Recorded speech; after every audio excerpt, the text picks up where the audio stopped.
Hi, my name is Annette Sisson.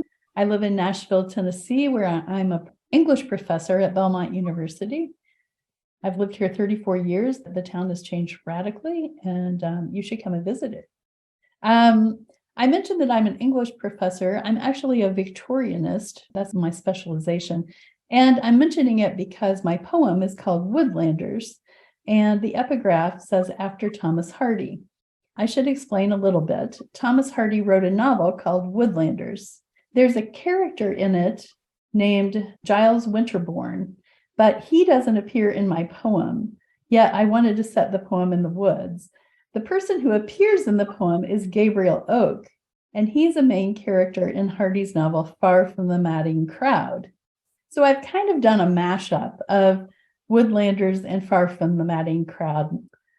In both of those novels, these male figures are these steadfast, stalwart, dependable men who are very, very connected to nature.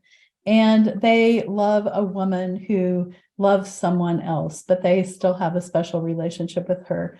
And ultimately, they're very, very dependable people, and the novels don't turn out the same way. But there's a kind of respect and equality between them that is beautiful. And it's not all about hormones and attraction, but something much deeper than that, though it is also sensual.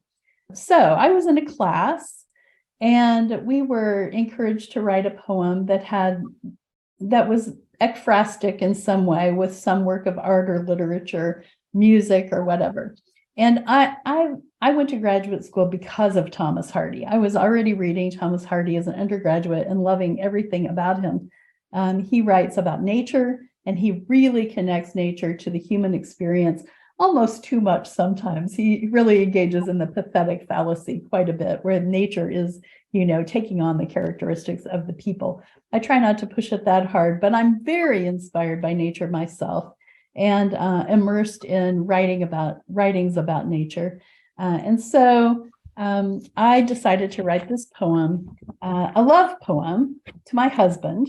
The poem depicts a relationship, and it uses a 1-2 stanza structure, and that's deliberate because I'm trying to express how there's a deep sensual intimacy between these people. They converge and connect, but they are still individuals with their own boundaries and their own lives, because I think that's such an important part of a healthy love.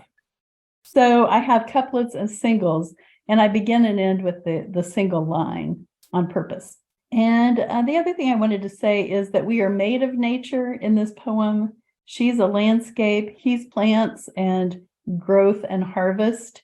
He tends nature. They fit together perfectly, her cheek in his collarbone. And when they rise like separate rivers and converge in the woodland, that's their connection, their deep connection. It's sensual. And they mingle together, at least for a while. And at the end, you see the fit again, leaf on leaf, skin on skin. But at the end, it's not the same. It's wave on shoal. And it says, that they are neither cedar nor oak. So she does not become Gabriel Oak or part of Gabriel Oak. She's still her own self at the end. So that's what I was trying to do in this poem. And now I'll just read it. Woodlanders, after Thomas Hardy. You graze the field of my skin. Your finger maps its ridges, furrows, troughs. No boundary curbs the longing that roots us to the earth of one another.